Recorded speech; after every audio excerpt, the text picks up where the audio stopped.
আসসালামু আলাইকুম প্রিয় অডিয়েন্স বিন্দু, আশা করি সবাই ভালো আছে। আমরা এখন বাসে অবস্থান করতেছি।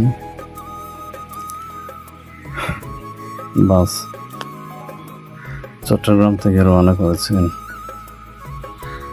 রাঙ্গামাটির উদ্দেশ্যে।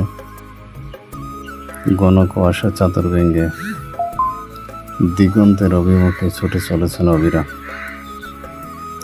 তো পাশের যে পাহাড়ে আঁকাবাঁকা রাস্তা দেখছেন, খুবই সুন্দর, মনোমুগ্ধকর। শহরের কোলাহল মুক্ত পরিবেশ থেকে আমরা পৌঁছে গেলাম রাঙ্গামাটি।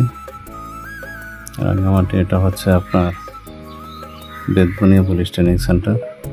পাহাড়ি পরিবেশে সকালের আবহাওয়া, উঁচু পাহাড়ের থেকে দিগন্তের চোখ জোড়ানোর সুন্দর দৃশ্য। আসলে শহরের যানবাহনে থাকতে থাকতে দীর্ঘ ক্লান্তি চলে আসে। যদি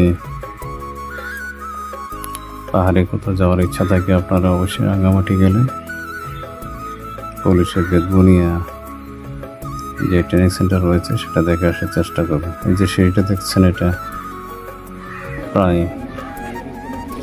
400-র মতো সিঁড়ি হবে, উপরের দিকে উঠে গেছে। এই যে ঝুলন্ত ব্রিজ, যেটা পরিত্যক্ত অবস্থায় আছে এখন, পাহাড়ের এই পাদদেশ থেকে ওই পাদদেশে দুটাকে সংযুক্ত করেছে। চতুর্দিকে দিগন্তের হাতছানি, সুন্দর পরিবেশের মাঝে নিজকে হারিয়ে যেতে মনছে। দীর্ঘ ক্লান্তির অবসান ঘটানোর জন্য অবশ্যই আমাদের মাঝে মাঝে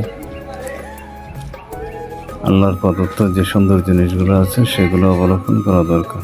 তো পাহাড়ে চূড়ার মধ্যেই ছোট একটা জায়গা রয়েছে অবস্থানের জন্য, থাকার জন্য। তো এখন আমরা নিচের দিকে চলে যাচ্ছি। দীর্ঘক্ষণ অপেক্ষা করার পরে